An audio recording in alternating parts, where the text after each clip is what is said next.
Thermodynamic પ્રક્રિયાઓ. પ્રક્રિયાનું નામ છે ક્વાસાઇસ્ટેટિક. નંબર 1 પહેલું છે ક્વાસાઇસ્ટેટિક.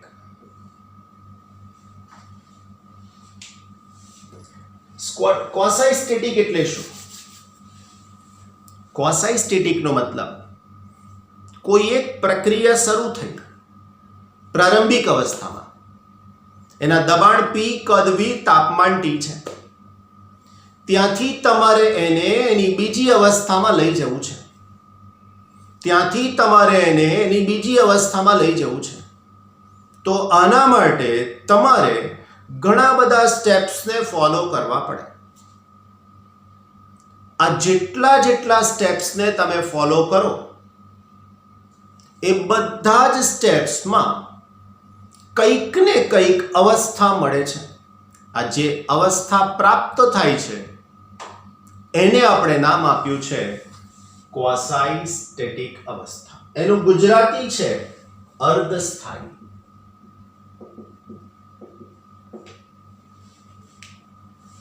થર્મોડાયનેમિક પ્રક્રિયાની વાત નથી કરતો.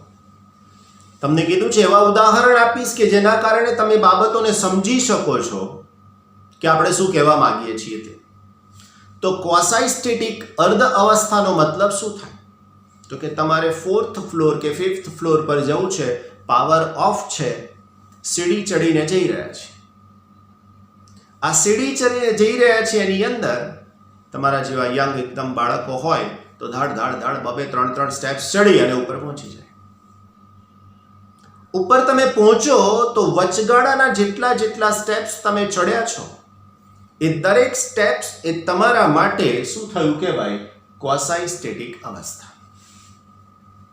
જો તમે દરેક સ્ટેપમાં સંતુલન મેળવ્યું છે તો જ્યારે તમે 4th ફ્લોર પર પહોંચો છો ત્યારે તમે બિલકુલ સ્વસ્થ અવસ્થામાં હશો. આમ જ. પરંતુ બહુ ફાસ્ટ દોડીને ગયા છો, એકદમ ઝડપી, તો એ 4th ફ્લોર પર પહોંચ્યા પછી તમારી અવસ્થા આવી થઈ ગઈ હશે. એનો મતલબ કે સંતુલન સ્થપાયું નથી. એની જગ્યાએ તમે પોતે જ 2-3 મિત્રો હોય અને 4th ફ્લોર પર પહોંચવું છે આપણે, તો વાતો કરતા કરતા શાંતિથી એક સ્ટેપ, બીજું સ્ટેપ, ત્રીજું સ્ટેપ આરામથી જઈએ છે. 15-20 મિનિટનો સમય લીધો 4th ફ્લોર પર પહોંચવા માટે. તો જ્યારે 4th ફ્લોર પર પહોંચો છો ત્યારે તમારું તંત્ર બિલકુલ સ્થાયી અવસ્થામાં છે. આ વચગાળાની જેટલી પણ અવસ્થાઓ પસાર થઈ એ દરમિયાનમાં તમારું પોતાનું તંત્ર એ સ્થાયી અવસ્થાઓમાંથી પસાર થતું ગયું. આ સ્થાયી અવસ્થાઓ બહુ જ નાની હોય છે, સૂક્ષ્મ હોય છે, થોડાક જ સમય પૂરતી હોય છે અને દરેકે દરેક સંતુલન અવસ્થા હોય છે. આવી સ્થિતિ ક્વાસાઇસ્ટેટિક અથવા અર્ધસ્થાયી અવસ્થા કહેવાય. આનું એક રિયલ એક્ઝામ્પલ તમને આપવાની કોશિશ કરીએ. આપણી પાસે આવું તંત્ર છે, દબાણ P1, કદ V1, તાપમાન T1. હવે અહીંયાથી અને ધક્કો મારી અને તમને એવું કીધું છે કે ભાઈ તમારે આ તંત્રને આ સ્થિતિમાં લાવવાનું.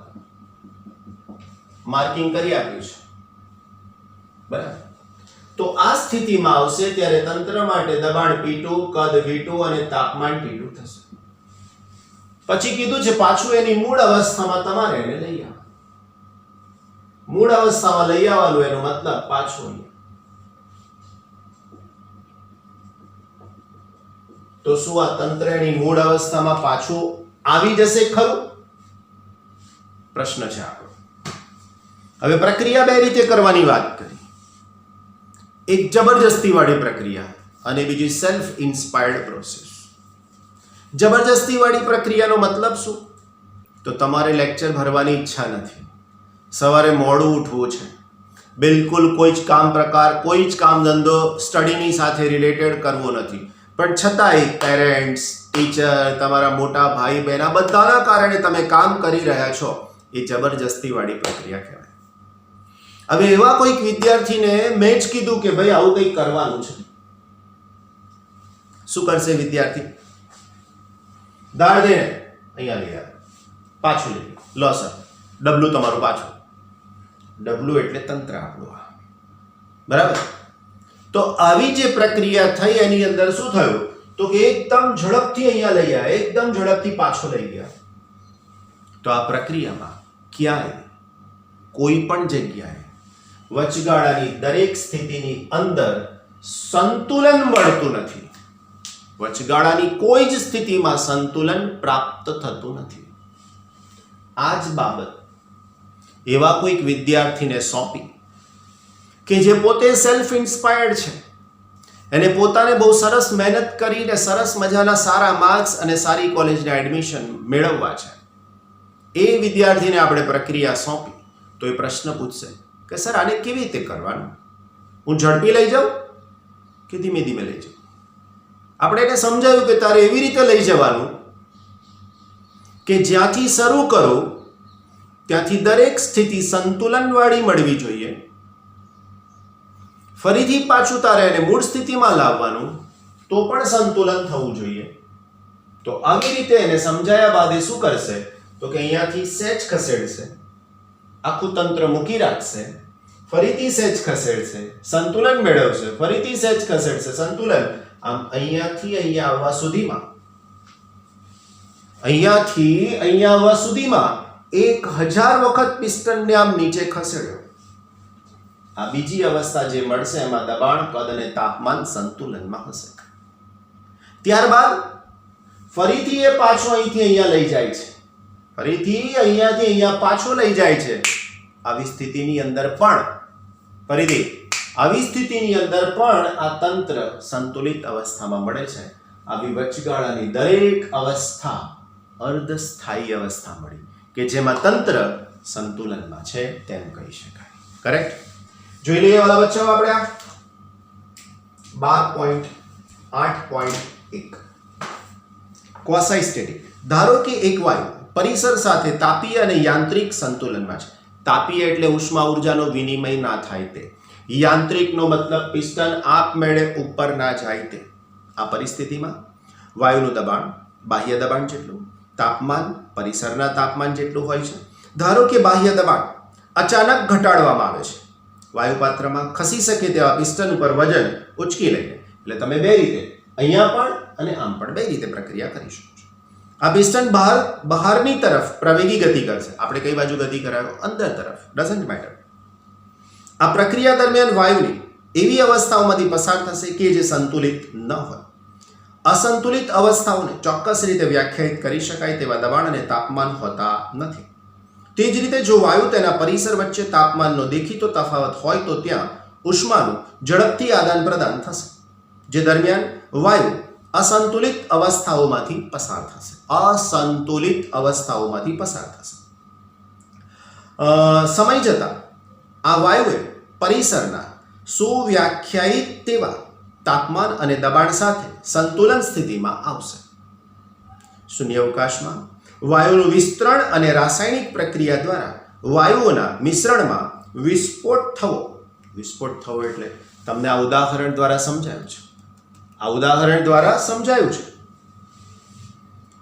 તેમ તંત્ર અસંતુલિત અવસ્થાઓમાંથી પસાર થતું હોવાના ઉદાહરણો છે. તંત્રની અસંતુલિત અવસ્થાઓ સાથે કામ પાર પાડવું અઘરું છે. આવી આદર્શ પ્રક્રિયા વિચારવી યોગ્ય કહેવાશે, જેમાં દરેક સ્થિતિમાં તંત્ર સંતુલિત અવસ્થામાં હોય. આવી પ્રક્રિયા સૈદ્ધાંતિક રીતે અત્યંત ધીમી હોય છે અને તેથી તેને અર્ધસ્થાયી ક્વાસાઇસ્ટેટિક કહે છે. તંત્ર તેની ચલરાશિઓ પીવીટી એટલી ધીમે ધીમે બદલે છે કે જેથી તે દરેક વખતે પરિસર સાથે તાપીય અને યાંત્રિક સંતુલનમાં રહે. કીધું તાપીય એટલે ઉષ્મા ઉર્જાનો વિનિમય થશે નહીં, ઉષ્મીયનો મતલબ ઉષ્મા ઉર્જાનો વિનિમય થશે નહીં, યાંત્રિકનો મતલબ પિસ્ટન એની જાતે ઉપર નીચે ખસવો જોઈએ નહીં.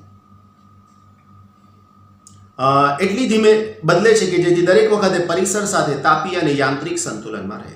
અર્ધસ્થાયી પ્રક્રિયામાં દરેક તબક્કામાં તંત્રના દબાણ અને બાહ્ય દબાણ વચ્ચેનો તફાવત અતિ સૂક્ષ્મ છે. જ્યારે તંત્ર અને પરિસર વચ્ચે તાપમાનનો તફાવત હોય ત્યારે પણ આ સત્ય છે. વાયુને એક અવસ્થા PT થી બીજી અવસ્થા P' સુધી કોસાઈ સ્ટેટિક પ્રક્રિયા દ્વારા લઈ જવા માટે આપણે બાહ્ય દબાણને બહુ જ નાના પ્રમાણમાં એવી રીતે બદલીએ કે જેથી તંત્ર તેના પરિસર સાથે સંતુલન કરી શકે. કીધું તમને અહીંયાથી અહીંયા લઈ જવાના એક સ્ટેપ ના 1000 સ્ટેપ્સ કરવાની વાત કરી. બહુ જ નાના પ્રમાણમાં એવી રીતે બદલીએ કે જેથી તંત્ર તેના પરિસર સાથે સંતુલન કરી શકે છે. આ પ્રક્રિયા અત્યંત ધીમેથી કરતા તંત્રને દબાણ P' સુધી લાવી શકાય. તે જ રીતે તાપમાન બદલવા માટે આપણે તંત્ર અને તેના પરિસર સ્ત્રોત વચ્ચે અતિ સૂક્ષ્મ તાપમાનનો તફાવત રાખીએ અને તે રીતે T થી T' સુધીના વધતા ક્રમના તાપમાનોવાળા ઉષ્મા પ્રાપ્તિ સ્થાનો પસંદ કરતા જઈએ તો તંત્ર તાપમાન T' સુધી પહોંચશે. અર્ધસ્થાયી પ્રક્રિયા એ દેખીતી રીતે વૈચારિક નમૂનો છે. હાઇપોથેટિકલ, આવું સંપૂર્ણ 100% શક્ય નથી. હકીકતમાં જે પ્રક્રિયાઓ અત્યંત ધીમી હોય અને પિસ્ટન પ્રવેગી ગતિ કરતો ના હોય, પ્રવેગી ગતિ થાય તો ઉર્જા વ્યય પામે જ. પ્રવેગી ગતિ ધરાવતો ન હોય તો તાપમાનનો મોટો તફાવત ન હોય વગેરે લગભગ આદર્શ ક્વાસાઈ સ્ટેટિક પ્રક્રિયાની સન્નિકટતા મળે છે. સન્નિકટતા એટલે લગભગ એના જેવું મળે છે એવું કહી શકાય. હવે પછી જ્યાં સુધી સ્પષ્ટ ન કહેવામાં આવે ત્યાં સુધી ક્વાસાઈ સ્ટેટિક પ્રક્રિયાઓને જ ધ્યાનમાં લઈશું. રાઈટ? તો તમારા હોમવર્કની વાત કરી લઈએ, જેમાં ચેપ્ટર નંબર 12 અને દાખલાનું આપણી પાસે લેક્ચર ઓલરેડી રેડી જ છે. થિયરી પૂરી થશે લગભગ એના સંદર્ભમાં અને દાખલાનું ચેપ્ટર આપણે મૂકી દઈશું. તો એ તમારી જાતે એને સમજી વિચારી અને જોઈ લેવું. એકાદ લેક્ચર એવું પણ રાખીશું કે જેની અંદર કોઈને કંઈ તકલીફ હોય આ ચેપ્ટરની તો એને આપણે રિઝોલ્વ કરી શકીએ. બરાબર? ક્યાં સુધી? ઓકે, ક્વેશ્ચન નંબર, તમારા હોમવર્કની વાત કરી લઈએ. ક્વેશ્ચન નંબર 18 લખવાની ના પાડી, એના પછી થશે 19. આજે જે ચલાવ્યો છે તે 20, 21,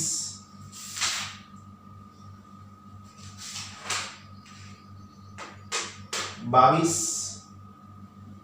21 બહુ જ નાનો છે, ચેક કરી લેજો. 23, 24, 25, 26, 27 સુધી આપણે કમ્પ્લીટ કર્યું છે. 26 નંબરના પ્રશ્નમાં કેટલીક વ્યાખ્યાઓ છે જે ઓલરેડી તમને આવડે છે. સમતાપી પ્રક્રિયા, જે પ્રક્રિયા દરમિયાન તાપમાન અચળ રહે. સમદાબ પ્રક્રિયા, જે પ્રક્રિયા દરમિયાન દબાણ અચળ રહે. સમકદ પ્રક્રિયા, જે પ્રક્રિયા દરમિયાન કદ અચળ રહે. સમોષ્મી પ્રક્રિયા, જે પ્રક્રિયા દરમિયાન તંત્ર તેના પરિસર સાથે ઉષ્મા ઉર્જાનો વિનિમય ના કરે. અને છેલ્લી ચક્રીય પ્રક્રિયા, તંત્ર એક થર્મોડાયનેમિક અવસ્થામાંથી શરૂ કરી એની એ જ સ્થિતિમાં પાછું મેળવી શકાય તો એને આપણે નામ આપી શકીએ છીએ ચક્રીય પ્રક્રિયા. બસ 26 નંબરના પ્રશ્નમાં ખાલી આટલી વ્યાખ્યાઓ છે, આનાથી વિશેષ કશું છે. કરેક્ટ? તો આટલા તમારી પાસે ચેપ્ટર નંબર 12 એના પ્રશ્નો અને એના જવાબ. બીજું આપણું ચેપ્ટર 15 એના MCQ વિભાગ E સુધી પહોંચ્યા છીએ. રાઈટ? એવું પણ કીધું હતું તમને કે આ વિભાગ E ના જે કોઈ જવાબ છે એ જવાબ તમારે આજે MCQ નો ટેસ્ટ છે પાછો, એવું યાદ હશે તમને. આ પ્રશ્નો જેટલા શક્ય બને એટલા સોલ્વ કરવાની તમને મેં વાત કરેલી હતી. એટલે હવે પાછા રોજના 15 લેખે આ પ્રશ્નો સોલ્વ કરવાના રહેશે. એટલે ટુમોરો, આવતીકાલનું હોમવર્ક આ એટલે કે આજે મોકલવાનું હોય તો તે પ્રમાણે, બરાબર છે, ટુડે.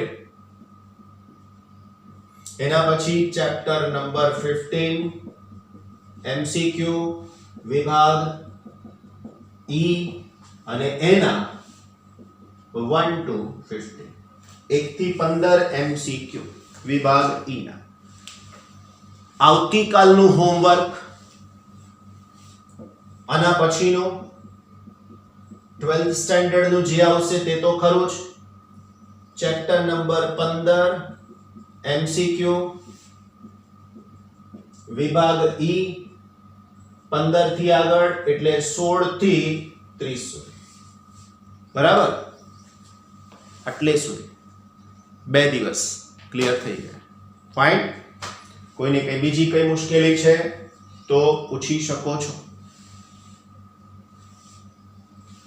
ફાઇન. કઈ તકલીફ હોય તો પૂછી શકો છો એવું કીધું મેં તમને.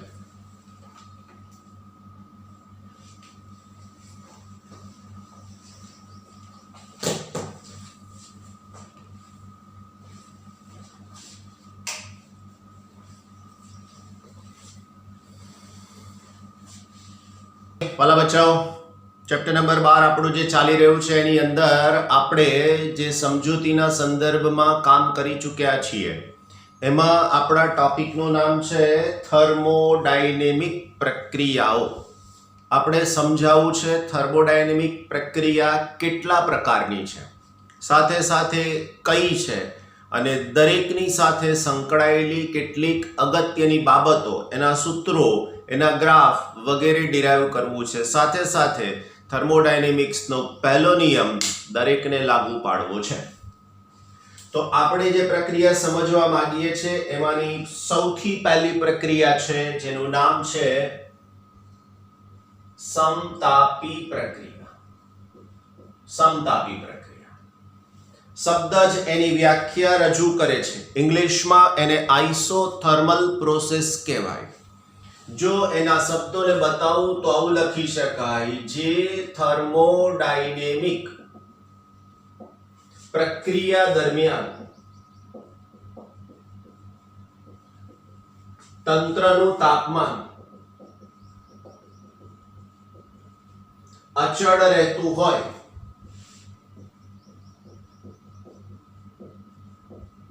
તો તેવી પ્રક્રિયાને નામ આપી શકીએ છીએ સમતાપી પ્રક્રિયા. રાઈટ? તેવી પ્રક્રિયાને નામ આપી શકીએ છીએ સમતાપી પ્રક્રિયા. મતલબ ક્લિયર થઈ ગયો કે સમતાપી પ્રક્રિયા હોય તો તેનું તાપમાન અચળ રહેવાનું છે. આપણે સ્ટેપ બાય સ્ટેપ ગણતરી કરવાની રહેશે. સૌથી પહેલી વાત જે આપણી પાસે આવે એની જો હું ચર્ચા કરું તો મને આ પ્રક્રિયા દરમિયાન કાર્ય શોધવું છે. એ કાર્ય મળે કે કેમ એ ચેક કરવા માટે સૌથી પહેલા હું સૂત્રની જો વાત કરું તો લખી શકાય, સમતાપી પ્રક્રિયા દરમિયાન કાર્ય dw is equal to p dv લખી શકો છો. સમતાપી પ્રક્રિયા દરમિયાન થતું કાર્ય dw is equal to p dv લખી શકો છો. આવી પ્રક્રિયા ક્યાં જોવા મળે તમને? તો આવી પ્રક્રિયામાં તંત્ર ઉષ્મા ઉર્જાનું શોષણ કરતું હોય, એ ઉષ્મા ઉર્જાના શોષણની સાથે સાથે એના કદમાં પણ જો વધારો થાય તો આવી પ્રક્રિયાને સમતાપી પ્રક્રિયા કહેવાય. તંત્ર ઉષ્મા ઉર્જાનું શોષણ કરે ને એના કદમાં વધારો થાય તો આ પ્રક્રિયા સમતાપી પ્રક્રિયા કહેવાય. લખાય નહીં એ સંદર્ભમાં એનું ઉદાહરણ આપો. ફરીથી લખી ના શકો એ સંદર્ભમાં ઉદાહરણ આપો કે ગેસનું બર્નર, એની ઉપર એક પાત્રની અંદર પાણી ગરમ થવા મૂક્યું છે, મતલબ બર્નર ચાલુ છે. હવે તમે એમાં થર્મોમીટર ડુબાડી દીધું. હવે થર્મોમીટરને ડુબાડ્યા પછી શું થાય? તો કે એની અંદરનો મર્ક્યુરી, પારાનું લેવલ ધીમે ધીમે ઊંચે જશે, મતલબ તાપમાન વધે છે, મતલબ પ્રક્રિયા સમતાપી ના કહેવાય. હવે સમતાપી પ્રક્રિયા જોવી હોય તો શું કરવું પડે? તો કે તમે એવું ઈચ્છો છો કે 50 ડિગ્રી સેલ્સિયસ પર એ પાણીનું તાપમાન અચળ રહે, તો તમારે બહારથી એની અંદર પાણી એડ કર્યા કરવું પડે, સાથે સાથે એને હલાયા કરવું પડે. જો આવું થાય મતલબ નક્કી થઈ ગયો કે આ પ્રક્રિયા સમતાપી પ્રક્રિયા થઈ ગઈ. હવે તમે જ્યાં સુધી પાણી ઉમેરતા રહેશો યોગ્ય પ્રમાણમાં ભાઈ, પછી એવું નહીં કે આખું પાત્ર ભરી દીધું તો 50 હતું એની જગ્યાએ 40, 30, 20 પણ થઈ જાય. એટલે એવું નહીં થવા દેવાનું, યોગ્ય પ્રમાણમાં. તો dw ઇઝ ઇક્વલ ટુ સૂત્ર થઈ શકશે આપણી પાસે કે જેની અંદર dw is equal two pd. Correct. અગત્યની બીજી વાત, અહીંયા કદમાં વધારો થયો એવું શક્ય છે, કદમાં ઘટાડો પણ થાય. ક્યારે? તો જેવું ઉષ્મા ઉર્જાનું શોષણ થયું છે એવું ઉષ્મા ઉર્જાનું ઉત્સર્જન થાય, ઉષ્મા ઉર્જા તંત્રમાંથી બહાર જતી રહે, તો આવી પ્રક્રિયા દરમિયાન તાપમાન જે ઓછું છે એ ઓછું ને ઓછું જ રહી શકશે.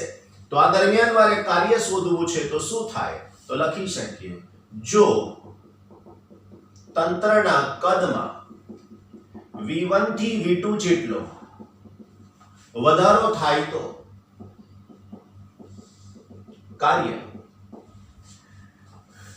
ઇન્ટિગ્રેશન કાર્ય W is equal two integration dW is equal two integration P dV V1 થી V2. હવે તમારી પાસે આની અંદર P છે જેનું મૂલ્ય બદલાઈ શકે એમ છે એવું આપણે કહી શકીએ છીએ. કેમ?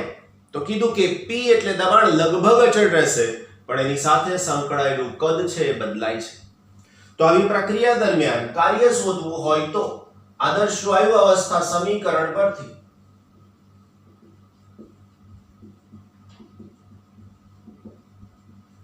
PV is equal to mu RT. મારે P ની કિંમત મૂકવાની છે.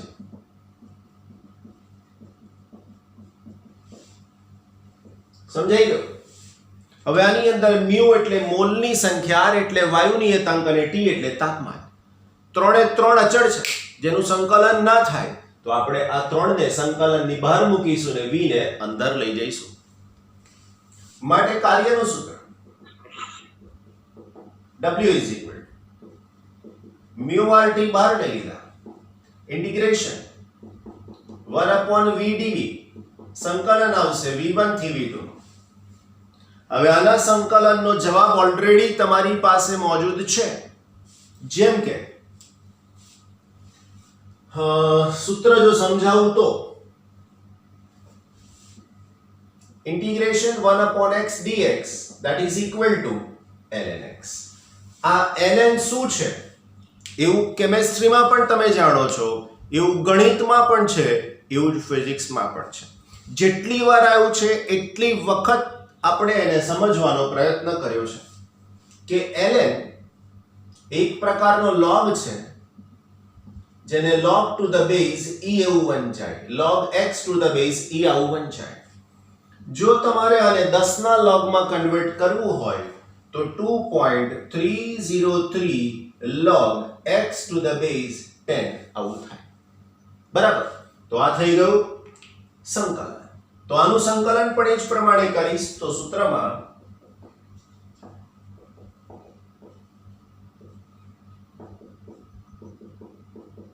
આવું થઈ શકશે. એક વખતે હું આની અંદર V2 મૂકી દઉં, બીજી વખતે V1 મૂકી દઉં.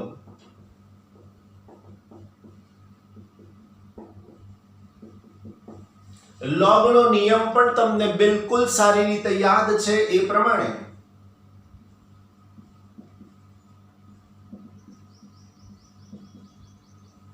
આ બધું જ વધારાનું તમને ફિઝિક્સ ગોખવાથી દૂર લઈ જશે, એવું ધ્યાન રાખજો. આ બધું જ વધારાનું અહીંયા જે નવું આયા કરે છે, બેકગ્રાઉન્ડ અહીંયા છે, જે તમને ગોખવાથી દૂર લઈ જાય.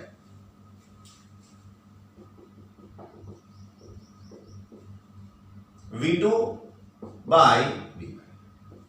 તો આપણને આ એક સૂત્ર મળી ગયું, સમીકરણ નંબર 1. કાર્યનું સૂત્ર મળી ગયું સમતાપી પ્રક્રિયા દરમિયાન. તો આ સમતાપી પ્રક્રિયા દરમિયાન કાર્ય કેટલું થયું એનું સૂત્ર મળ્યું. એની સાથે સાથે મારે આ સૂત્રને દબાણના સંદર્ભમાં લખવું છે તો શું કરવું જોઈએ? જો મારે આ સૂત્રને દબાણના સંદર્ભમાં લખવું હોય તો કહેવાય સમતાપી પ્રક્રિયા માટે બોયલના નિયમ મુજબ, કારણ બોયલનો નિયમ અચળ તાપમાને જ સાચો છે, રાઈટ? તો હું લખી શકું P1 V1 that is equal to P2 V2. તો આના ઉપરથી સૂત્રમાં મને જોઈએ છે V2 by V1, તો અહીંયા થઈ જશે P1 by P2.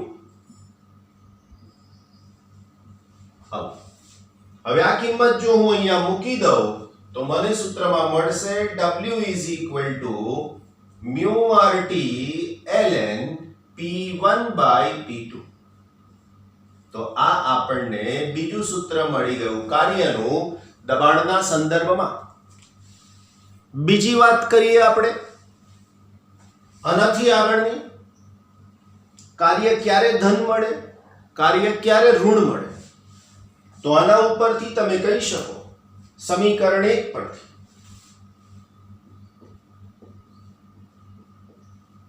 જો V2 is greater than V1 તો કાર્ય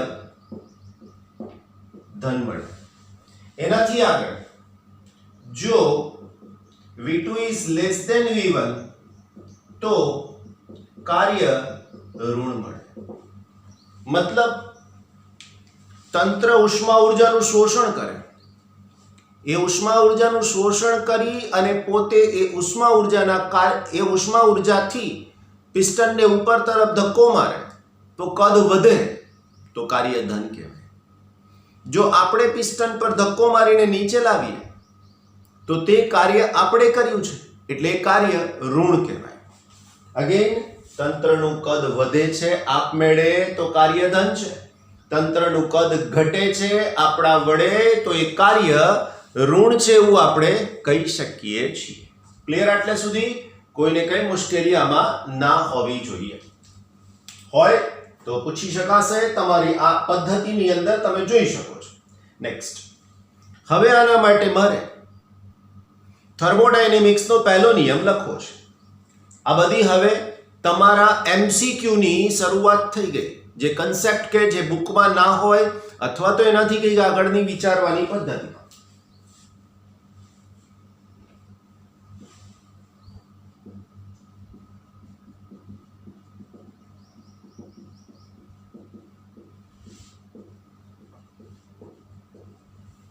થર્મોડાયનેમિક્સના પ્રથમ નિયમ મુજબ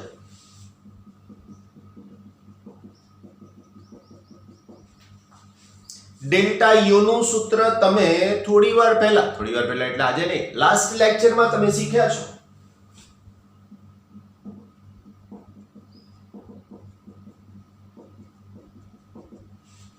આવું આપણે સમજાવેલું છે તમને. ડેલ્ટા યુ એટલે આંતરિક ઉર્જા બરાબર F માટે કીધું છે કે એકચ્યુઅલી ટોપિક છે નેક્સ્ટ ચેપ્ટરમાં, પણ અહીંયા જરૂર છે એટલે સમજાવ્યું. F ને નામ આપ્યું છે મુક્તતાના અંશ. પ્રક્રિયા સમતાપી છે.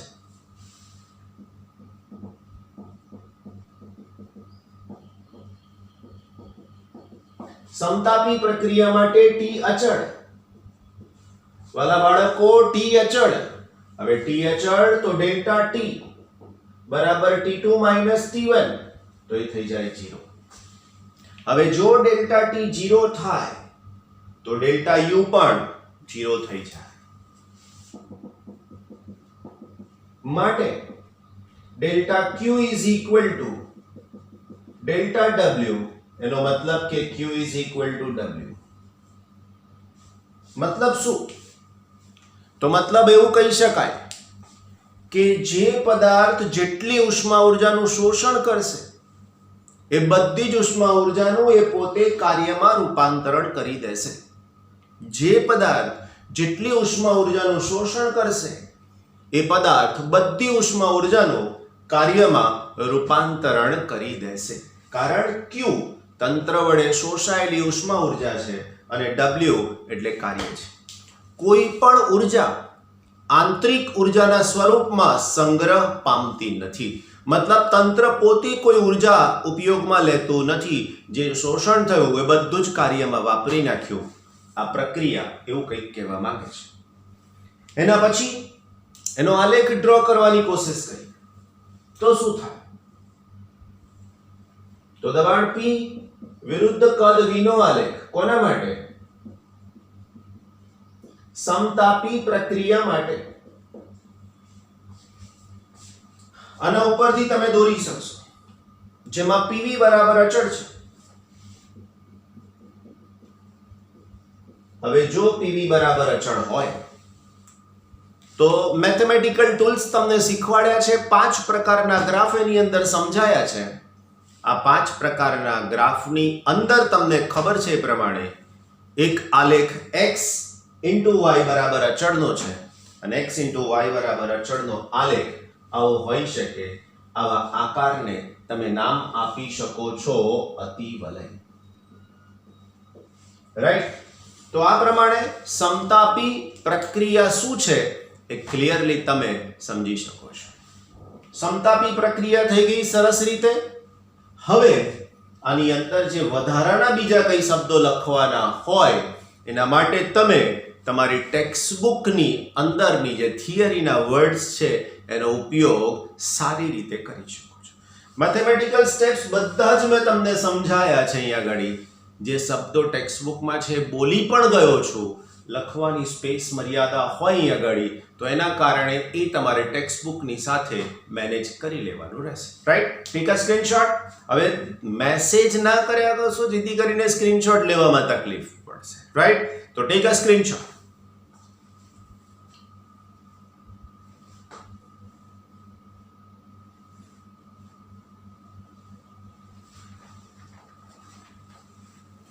Okay, fine. તો સમતાપી પ્રક્રિયા પૂર્ણ થયા બાદ આપણી પાસે નેક્સ્ટ બીજું શું છે? તો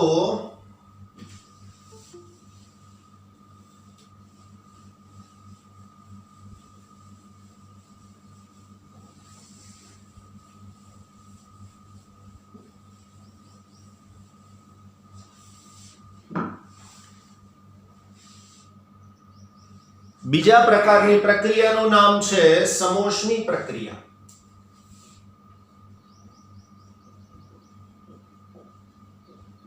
સમોષ્મી પ્રક્રિયા. વાલા બચ્ચાઓ, સમોષ્મી પ્રક્રિયા શું છે?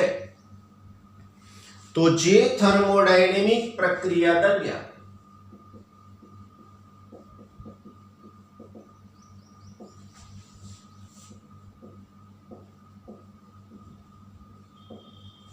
તંત્ર અને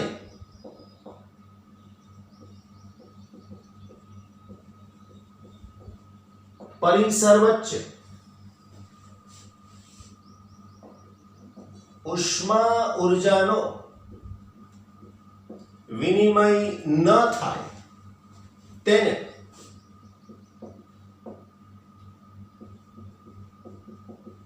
સમોષ્મી પ્રક્રિયા કહે છે.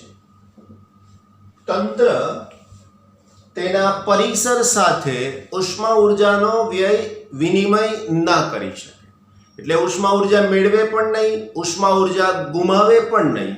આવી પ્રક્રિયાને સમોષ્મી પ્રક્રિયા કહીએ છીએ. આ સમોષ્મી પ્રક્રિયા થાય એ દરમિયાન તંત્રમાંથી ઉષ્મા બહાર જતી નથી અથવા બહારથી ઉષ્મા ઉર્જા તંત્રમાં આવતી નથી.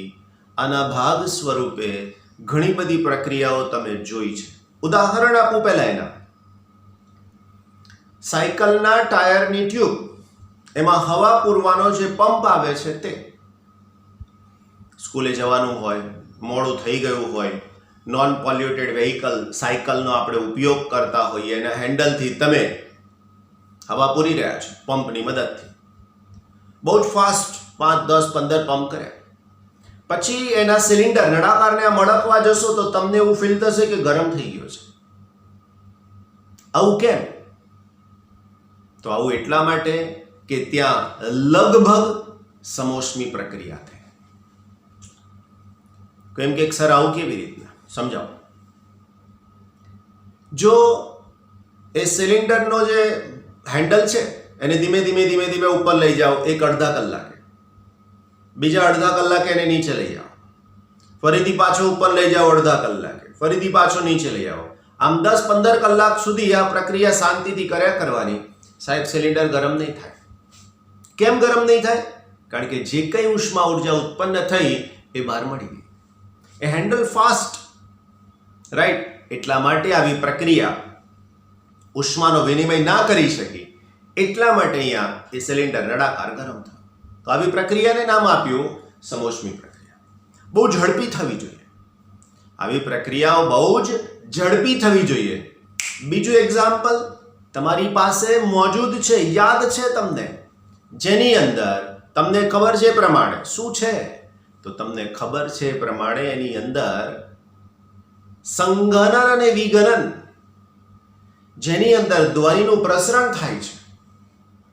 તો ધ્વનિનું પ્રસરણ જે સંઘનન વિઘનનની ઘટનાથી થાય છે, એ ઘટનાની અંદર એ પ્રક્રિયા એટલી બધી તો ફાસ્ટ છે કે ઉષ્મા ઉર્જાનો વિનિમય થવા જાય એના પહેલા વિઘનન, પાછું ઉષ્મા ઉર્જા ઓછી થવા જાય, પાછું સંઘનન, બહુ જ ઝડપી પ્રક્રિયા થઈ જાય છે. આવી પ્રક્રિયાને નામ આપ્યું છે આપણે સમોષ્મી પ્રક્રિયા. ઉદાહરણ ક્લિયર થઈ ગયા? બસ તો પછી આપણી પ્રક્રિયા જે સમજાવવાની છે એની અંદર આગળ વધીએ. બીજી વાત, અહીંયા આપણે આની સાથે જે સૂત્ર, જેમ લાસ્ટ સમતાપી પ્રક્રિયા માટે બોયલના નિયમનું સૂત્ર હતું, એવું સમોષ્મી પ્રક્રિયા માટે સૂત્ર, નિયમ તો કોઈ છે નહીં પણ એનું સૂત્ર છે.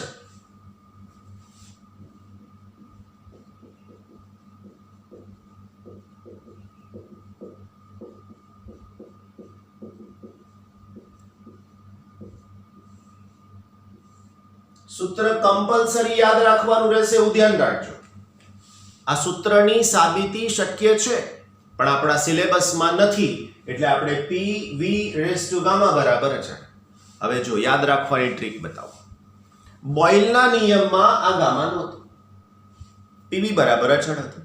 સમોષ્મી પ્રક્રિયાની અંદર ઉષ્મા ઉર્જાનો વિનિમય ના થયો તો એક અચળાંક વધારાનો મૂકી દીધો ગામા.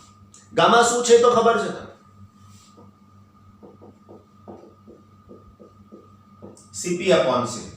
આપણે પણ આ ચેપ્ટરમાં શીખવાડ્યું છે અચળ દબાણે વિશિષ્ટ ઉષ્મા, અચળ કદે વિશિષ્ટ ઉષ્મા, આ બેનો ગુણોત્તર છે. કરેક્ટ? ના, આના પછીની સ્ટ્રેટેજીમાં આગળ શું કરવા માંગીએ છીએ તે આ PV/γ છે એવા બીજા બે સૂત્રો મારે તમને અહીંયા શીખવાડી દેવા છે. કારણ બહુ બધા MCQમાં આવે છે, દાખલામાં પણ આવશે, એટલા માટે આપણે આને સમજવાની કોશિશ કરીએ છીએ. સૌથી પહેલા મારી પાસે આ સૂત્ર એક PV/γ બરાબર અચળ. PV is equal to mu RT પરથી P is equal to mu RT upon V મૂકતા, એટલે આ જગ્યાએ મારે શું કરવાનું રહેશે? તો આ જગ્યાએ મારે P ની કિંમત મૂકવાની રહેશે. તો હવે જો હું P ની કિંમત મૂકી દઉં મારા વાલા મિત્રો અહીંયા, તો સૂત્રમાં થઈ ગયું mu RT upon V into V/γ બરાબર અચળ. બરાબર? હવે આ V ને ઉપર લઈ જઈએ, mu R ને જમણી બાજુ લઈ જઈએ તો T V/γ -1 અચળના છેદમાં mu R. જો આ અચળાંકને તમે k કીધું હોય તો અહીંયા આવે k ના છેદમાં mu R. આ નવો અચળાંક આપણે k ડેશ. ક્યાં કશું લેવા જવાનું છે આપણે? અચળ જ છે બધું. તો આનો જવાબ થઈ ગયો T V/γ -1 બરાબર અચળ. કોઈ એમ કે સર મારે k ડેશ લખવું છે, ભાઈ લખને તું, આપણે ક્યાં ના પાડી. બરાબર? સમજવાની વાત છે આની અંદર. કયો સિમ્બોલ યુઝ કરવો, શું કરવો એ આપણી મરજીની વાતચીત છે. તો આ સૂત્ર થઈ ગયું TV ના સંદર્ભમાં, રાઈટ? તો આ પ્રમાણે આપણને જવાબ મળ્યો.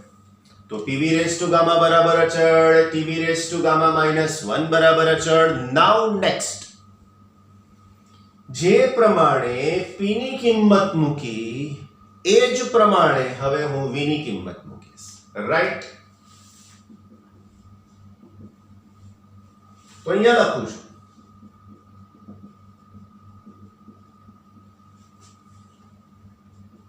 V is equal to mu r t by p મૂકતા આની જગ્યાએ સમીકરણ 1 પરથી p as it is રહેશે v raised to gamma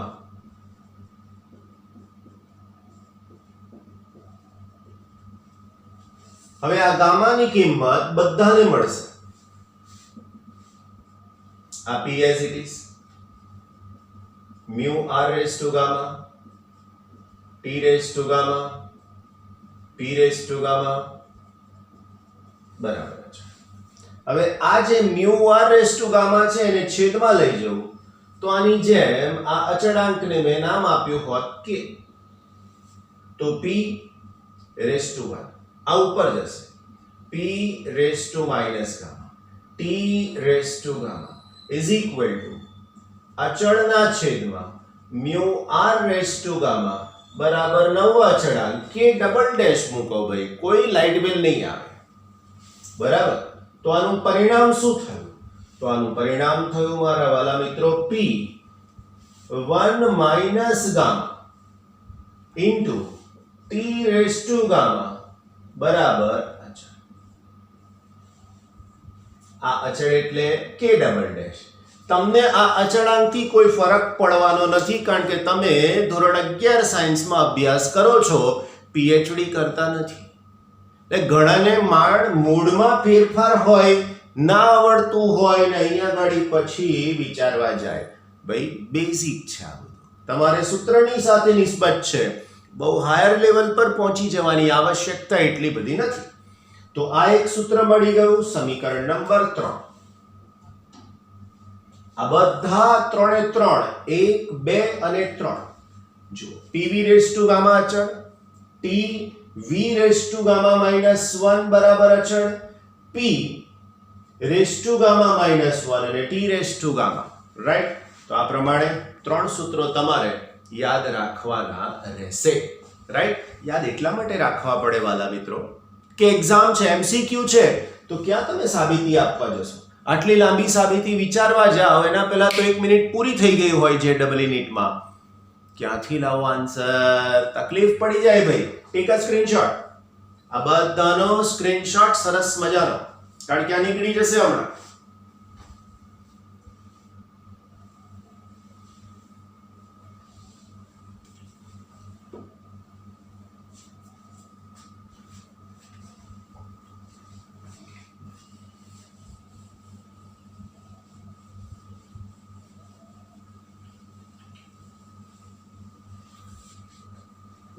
વાલા બાળકો, અહીંયા પણ આપણે કાર્ય શોધવું છે, તો લખી શકીએ સમોષ્મી પ્રક્રિયા માટે કાર્ય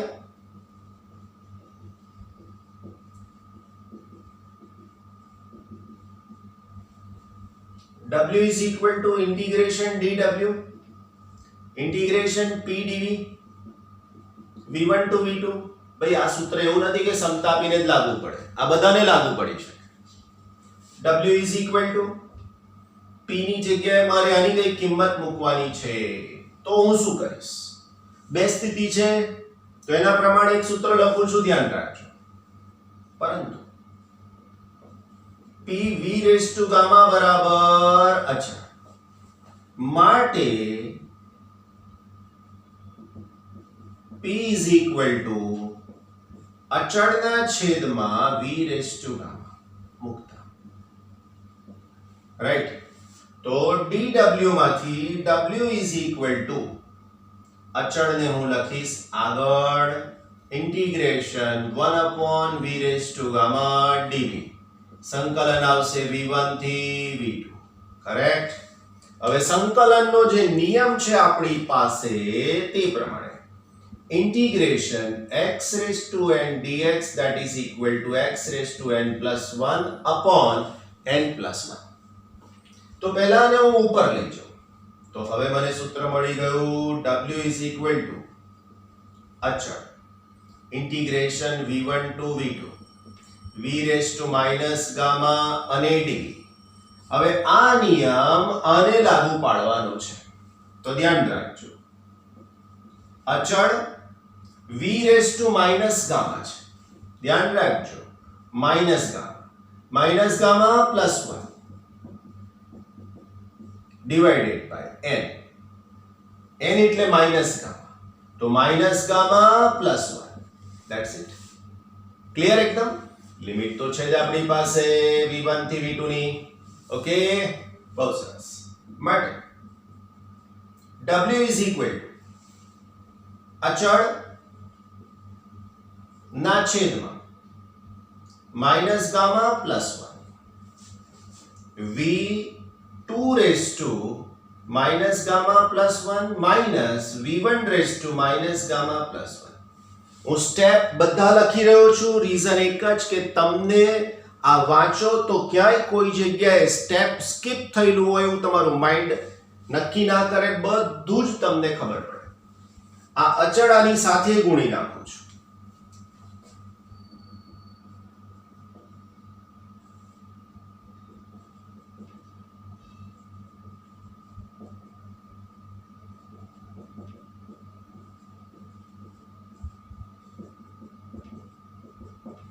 અચળની જગ્યાએ તમે કે પણ લખી શકો છો, એમાં પણ આપણે ના નહીં પાડીએ. હવે તમે જુઓ આ સૂત્રની વાત છે, પરંતુ p v raise to gamma બરાબર અચળ માટે p1 v1 raise to gamma that is equal to p2 v2 raise to gamma that is equal to અચળ.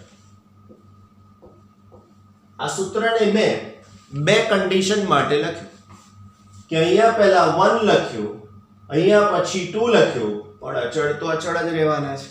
હવે સામાન્ય જ્ઞાનનો ઉપયોગ કરીશું કે p2 v2 raise to gamma વાળું પદ આ v2 ની બાજુમાં જે અચળ છે ત્યાં મૂકીશું. v1 ની બાજુમાં જે અચળ છે ત્યાં હું આપીશ p1 v1 raise to gamma. આ અચળને હું આપીશ p1 v1 raise to gamma. તો હવે મારી પાસે આ w નું સૂત્ર શું થઈ શકશે? તો w is equal to p2 v2 raise to gamma into v2 raised to minus gamma plus 1 minus p1 v1 raised to gamma into v1 raised to minus gamma plus 1 divide by minus gamma plus 1. right? જેનો આધાર સરખો હોય એના ઘાતાંકોનો સરવાળો બાદબાકી થાય તો w is equal to p2 v2 gamma minus gamma plus 1 minus p1 v1 gamma minus gamma plus 1 divide by minus gamma plus 1. આ ઉપરની બાજુએ છે એવું ધ્યાન રાખજો. રાઈટ? ઓકે, કોઈને એમ છે કોઈ મારે આને ઉલટાઈ દેવું છે 1 minus gamma, તો પણ કોઈ વાંધો નથી, કોઈ ફરક નહીં પડે. રાઈટ? હવે સમજો, આ માઈનસ છે, આ પ્લસ છે, આ માઈનસ છે, આ પ્લસ છે. રાઈટ? તો હવે તમારી પાસે સૂત્ર થઈ ગયું p2 v2 minus p1 v1 upon 1 minus gamma. Right? પણ કોઈ એવું કે ના સર મારે તો સૂત્ર આવી રીતે લખવું છે, તો શું કરવાનું? જો તમારે p1 v1 પહેલા લખવા હોય, p2 v2 પછી લખવા હોય, તો તમારે આમાંથી માઈનસ નિશાની બહાર લેવી પડે. અને માઈનસ નિશાની તમે બહાર લો અને નિશાની આને આપી દો તો અહીંયા સૂત્ર થઈ જાય ગામા માઈનસ 1. આવું સાદું ગણિત વિચારી અને આગળ વધવું પડશે મિત્રો. બરાબર? તો આ થઈ ગયું કાર્યનું સૂત્ર, સમીકરણ નંબર 1, જે આપણને સમોષ્મી પ્રક્રિયા માટે કાર્ય આપશે. Correct? Now PV is equal to mu RT મૂકતા તો હવે W is equal to mu R T1 minus mu R T2 upon gamma minus 1। જો આવું થાય તો મ્યુ આર તમે કોમન લઈ શકો છો, તો W is equal to mu R T1 minus T2 upon gamma minus 1। વાલા બાળકો, આ બધા જ સૂત્રો બહુ જ અગત્યના છે એવું તમે માનજો અને આને જ રિવાઇઝ કરવાના રહેશે। તો આ થયું સમોષ્મી પ્રક્રિયા માટે કાર્ય। હવે ક્રમ પ્રમાણે થર્મોડાયનેમિક્સનો પહેલો નિયમ અહીંયા શું કહી શકે?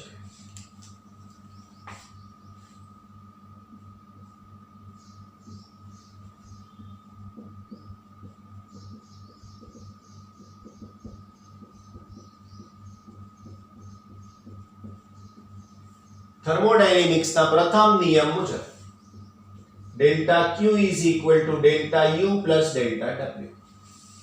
પરંતુ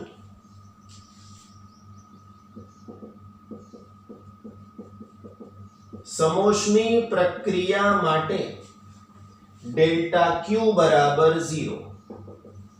જો ડેલ્ટા Q બરાબર 0 થાય તો તમને ખબર છે મારા વાલા મિત્રો કે 0 is equal to delta U plus delta W। માટે ડેલ્ટા W બરાબર માઇનસ ડેલ્ટા U થાય, અથવા તો delta U is equal two minus delta W થાય। આ પ્રક્રિયામાં પણ શું કહી શકાય? બહુ સાદી વાત કે જો તંત્ર ઉષ્મા ઉર્જાનું શોષણ કર્યા વગર કાર્ય કરે તો શું થાય? તો ઉષ્મા ઉર્જાના શોષણ વગર કાર્ય થાય તો પોતાની આંતરિક ઉર્જામાં જ ઘટાડો થાય, અથવા તો કાર્ય ઋણ થયું છે એવું કહેવાય। લખાય નહીં એવું એક્ઝામ્પલ હું તમને દર વખતે કહું છું, આ એટલા માટે કહી રહ્યો છું કે સમજાય તમને એકદમ સરળ ભાષામાં। ફરીથી, લખાય નહીં એવું એક્ઝામ્પલ, તો જે પ્રક્રિયાની અંદર ઉષ્મા ઉર્જાનું શોષણ ના થાય, ધારો કે તમારી સ્કૂલ મોર્નિંગ સ્કૂલ છે, કોઈક દિવસ તમને ઉઠવામાં લેટ થઈ ગયું અને તમે સમયસર પહોંચવા માટે થઈ અને ઘરે ચા, નાસ્તો, કોફી, દૂધ જે કંઈ પીવો છો એ કશું જ કર્યા વગર સીધા જ તમારી દો પૈયા વ્હીકલ, નોન પોલ્યુટેડ સાયકલ લઈને સ્કૂલ પર પહોંચી ગયા। કશું જ ખાધું નથી, લંચ બોક્સ, નાસ્તાનું બોક્સ પણ ભૂલી ગયા, તો 7 વાગ્યાથી 12 વાગ્યા સુધી તમારું તંત્ર કોઈ પણ પ્રકારની ઉષ્મા ઉર્જાનું શોષણ કરતું નથી। શું એ તંત્ર કાર્ય કરવાનું બંધ કરી દે છે?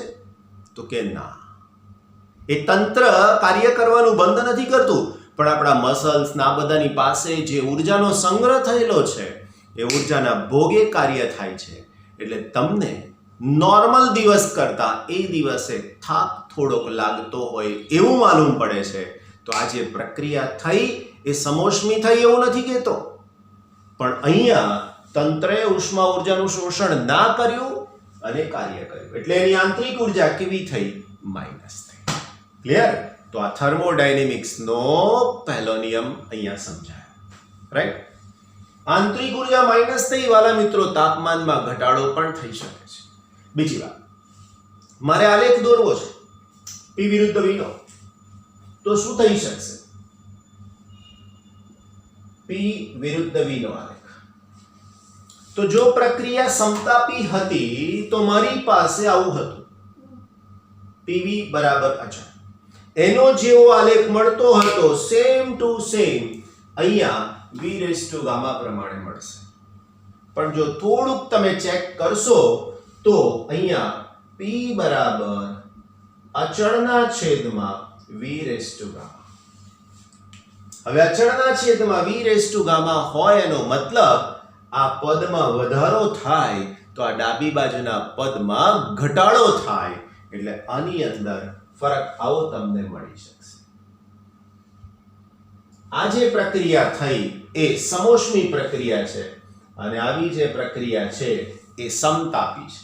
આ સમતાપી પ્રક્રિયા બતાવે છે, આ સમોષ્મી પ્રક્રિયા બતાવે છે, બંને શરૂ થઈ એક જ સ્થાનથી પણ પૂરી થવા માટે એના સ્થાન અલગ અલગ વક્ર દ્વારા મળી શકે છે. તો સમતાપી ઉપર તરફ છે, સમોષ્મી નીચે તરફ છે. તમે આને નોંધી પણ શકશો, રાઈટ? તો તમારી પાસે જે પ્રમાણે સમજૂતી છે તે પ્રમાણે આની અંદર, રાઈટ, ગ્રાફને થોડો ઉપર તરફ બતાવી દઈએ આપણે.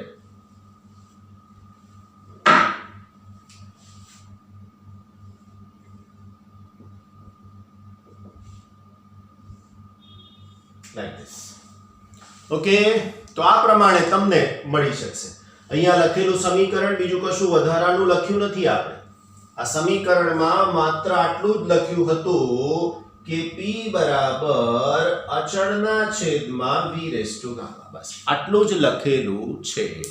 ઓકે, કોઈ તકલીફ ના હોવી જોઈએ, અને હોય તો શાંતિથી રિવાઇઝ કરી લો સરસ મજાની રીતે.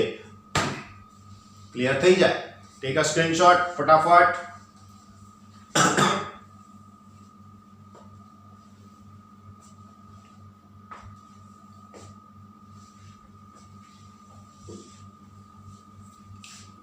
ફાઇન. આટલું બધું ડિટેલ મેથેમેટિક્સ તમારી બુકમાં નથી ભાઈ, એટલે જરા ધ્યાન રાખીને કામ કરતા રહેજો. એવું તમને કહી રહ્યો છું. પછી એવું ના થાય કે આ ફોટા પડેલા એમના એમ રહી જાય અને પાછા દોડવા માંડીએ, રાઈટ? નેક્સ્ટ પ્રક્રિયા છે આપણી પાસે જેનું નામ છે સમદાબ પ્રક્રિયા, સમકદ પ્રક્રિયા. બંને સમજાવવાની છે. સમકદ પ્રક્રિયા. વ્યાખ્યા હમણાંની જેમ જો આપીએ તો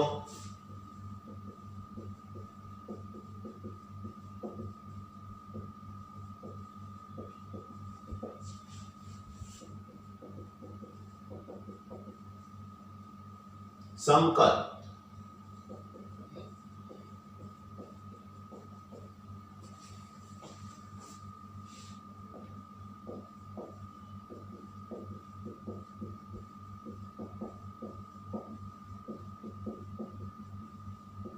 આવી પ્રક્રિયાને સમકદ પ્રક્રિયા કહે છે, જેમાં કદ અચળ રહે. આઇસોકોરિક પ્રોસેસ કહેવામાં આવે છે ઇંગ્લિશની અંદર. સમકદ પ્રક્રિયામાં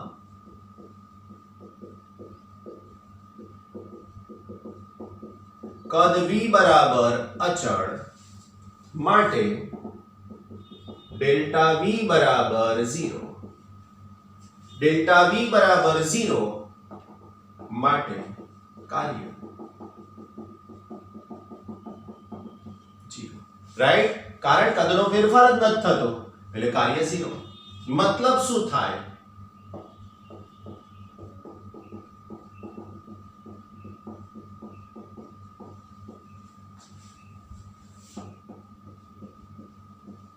થર્મોડાયનેમિક્સના પ્રથમ નિયમ મુજબ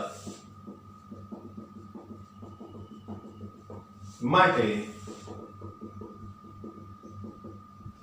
ડેલ્ટા U. કેમ? તો કે ડેલ્ટા W 0 છે ભાઈ. માટે એનો મતલબ કે Q is equal to U. મતલબ તંત્ર જેટલી પણ ઉષ્મા ઉર્જાનું શોષણ કરે છે બધી જ આંતરિક ઉર્જામાં વપરાઈ જાય ભાઈ. આંતરિક ઉર્જામાં વપરાઈ જાય. તમે જે વેકેશનમાં કામ કરો છો તે આવું છે. તંત્ર સવાર બપોર સાંજ ઉષ્મા ઉર્જા એટલે ખાવાનું ચાલુ જ રાખે છે, અને કોઈ કામ ધંધો એટલે કે કાર્ય નથી. તો શું થાય? તો કે બધી જ ઉર્જા આંતરિક ઉર્જા સ્વરૂપે સંગ્રહ પામે. હવે આનો આલેખ ડ્રો કરવો છે વાલા મિત્રો. દબાણ P વિરુદ્ધ કદ V નો શું થાય? તો દબાણ P વિરુદ્ધ કદ V, તો કદ તો કેવું છે? અચળ છે. તો આલેખ આવો મળી શકશે, અચળ કદ V. That's it. તો આ થયો સમકદ પ્રક્રિયા. Take a screenshot.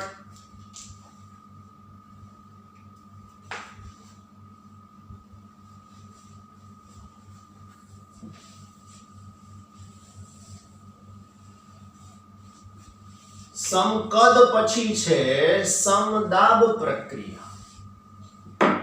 સમકદ પછી છે સમદાબ પ્રક્રિયા. શું થાય સમદાબ પ્રક્રિયાની અંદર?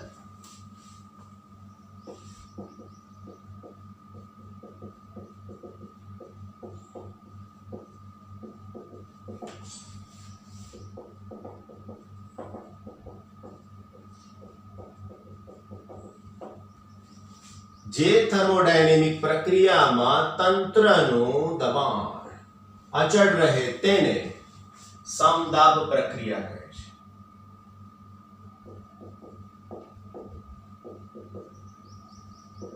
સમદાબ પ્રક્રિયામાં થાય શું વાલા મિત્રો? તો કે દબાણ અચળ રહે.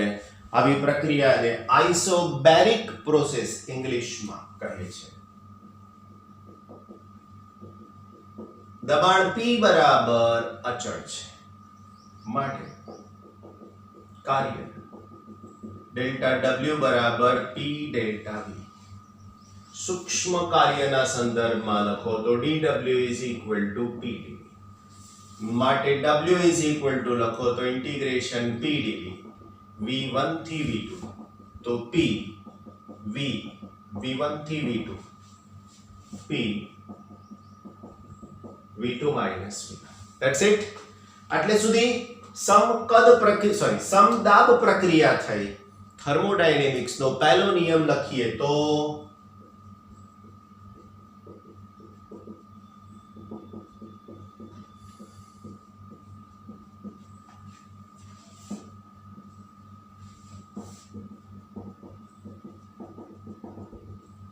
આનો આ જ નિયમ લાગુ પાડી શકાય. તંત્ર જે ઉષ્મા ઉર્જાનું શોષણ કરશે એમાંથી કેટલું કાર્યમાં વાપરશે, બાકીની ઉર્જા આંતરિક ઉર્જા સ્વરૂપે પોતે સંગ્રહ પમાડશે. રાઈટ? તો આ પ્રમાણે થયું. એના પછી આલેખ દોરવો છે P વિરુદ્ધ V નો.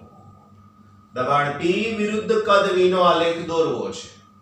દબાણ બદલાવાનું નથી એટલે આ થઈ ગયું P બરાબર અચળ. દરેક P વિરુદ્ધ V ના આલેખ નીચેનું ક્ષેત્રફળ P વિરુદ્ધ V ના આલેખ નીચેનું ક્ષેત્રફળ કાર્ય આપે. રાઈટ? તો આ દરમિયાનમાં થતું કાર્ય આના ક્ષેત્રફળ જેટલું થઈ શકે છે. કરેક્ટ? સરસ મજાનો સ્ક્રીનશોટ લઈ લેજો ઝડપથી.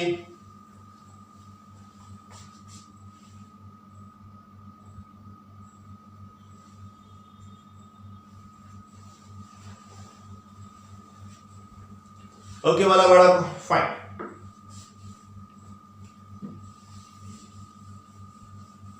આના પર આધારિત કંઈક ને કંઈક વસ્તુ દર વખતે પૂછાતી આવી છે જેડબલ્યુ અને નીટ બંનેની અંદર. કેમ? તો કે આ બધું બેઝિક ભૌતિક વિજ્ઞાન છે. ભવિષ્યમાં પણ આની બધાની જરૂર પડે છે. એના પછી છે વાલા મિત્રો ચક્રીય પ્રક્રિયા.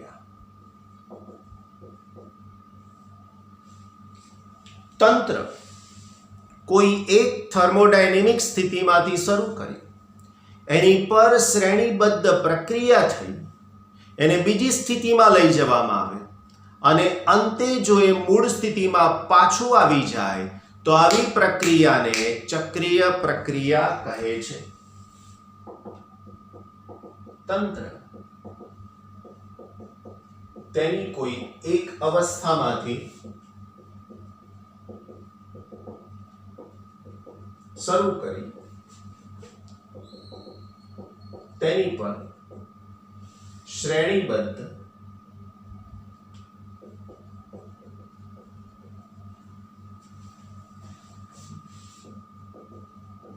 પ્રક્રિયા કરી તેને બીજી સ્થિતિમાં લઈ જવામાં આવે અને જો અંતે તંત્ર તેની મૂળ સ્થિતિમાં પાછું મળી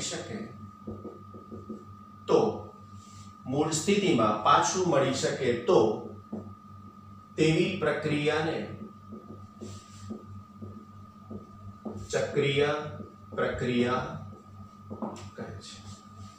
વાલા બાળકો, ચક્રીય પ્રક્રિયાની વ્યાખ્યા એની સમજૂતી થઈ.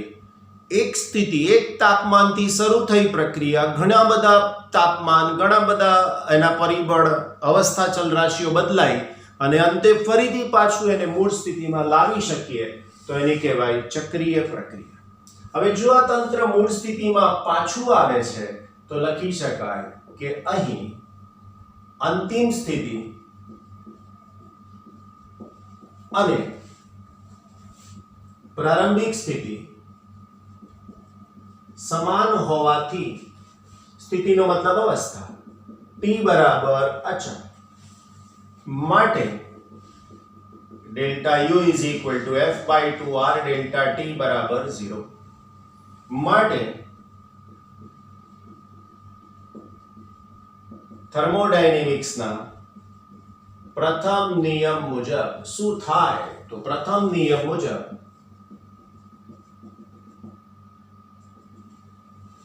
પરંતુ ડેલ્ટા u બરાબર 0, તો માટે ડેલ્ટા q બરાબર ડેલ્ટા w, માટે q બરાબર w થાય. રાઈટ? તો આ પ્રમાણેની પ્રક્રિયાને ચક્રીય પ્રક્રિયા કહેવાય. તરત જ તમે બોલશો સર આનું એક્ઝામ્પલ શું છે? સરસ મજાનું એક્ઝામ્પલ છે. નામ સાંભળ્યું છે વરાળ યંત્ર, ઇંગ્લિશમાં સ્ટીમ એન્જિન. નોર્મલી ટ્રેનમાં વપરાય છે એવું તમે જાણો છો, પણ એ વપરાતું હતું. હવે તો ઇલેક્ટ્રિક ટ્રેન ચાલે છે, એનાથી આગળ હવે તો બુલેટ ટ્રેન ચાલે છે, એના પહેલા હતું ડીઝલ એન્જિન અને એના પહેલા હતું સ્ટીમ એન્જિન. હવે આવું વરાળ યંત્ર વાલા બાળકો સ્ટીમરમાં પણ વપરાતું. સ્ટીમરમાં પણ આવું વરાળ યંત્ર વપરાતું. આ વરાળ યંત્રમાં શું થાય? તો કે પાણીની વરાળ બને, એ પિસ્ટનને ધકેલે, ખસેડે, ખસેડી લીધા પછી એ વરાળ નકામી થઈ જાય તો એને બહાર ફેંકી દેવામાં આવતી. પણ તમને ખબર છે કે દરિયાનું પાણી ખારું પાણી છે, એ ભારે પાણી કહેવાય. એને ગરમ કરવા માટે સાદા શુદ્ધ પાણી કરતા ઉષ્મા ઉર્જા વધારે જોઈએ. તો હવે એ વૈજ્ઞાનિકો જે તે સમયે શું કરતા? તો કે પૃથ્વી પરથી પાણીનો જથ્થો લઈ જાય, હવે સ્ટીમ એન્જિનની અંદર એને વરાળમાં કન્વર્ટ કરે. વરાળમાં કન્વર્ટ કર્યા પછી પિસ્ટનને ખસેડવામાં મદદ કરે અને વરાળને પાછી ઠંડી પાડે અને ફરીથી પાણી બને અને પાણી ફરીથી વપરાય. કારણ મીઠું પાણી, હવે આ મીઠું એટલે કેવો શબ્દ છે તમે જોયું? ગુજરાતી શબ્દ મીઠું, આટલું બોલો એટલે એનો મિનિંગ થાય સોલ્ટી, ખારું. પણ કોઈ વસ્તુ ગળી છે તો આપણે એના માટે એવું પણ વાપરીએ છીએ કે મીઠું છે. એટલે ગુજરાતી શબ્દના અર્થના ઘણા બધા તમે એક શબ્દની સાથેના અર્થને સમજી શકો છો. અહીંયા આપણે ભારે પાણી કહીએ છીએ એટલે કોઈ અર્થ બદલાવાનો નથી. તો આવા ભારે પાણી કરતાં આવું પાણી ઉષ્મા ઉર્જાનો વ્યય ઓછો કરશે. એટલે આવી જે પ્રક્રિયા કે પાણીથી શરૂ થઈ વરાળ બની ફરીથી પાણી બની ગયું, શું કહેવાશે? ચક્રીય પ્રક્રિયા. કરેક્ટ?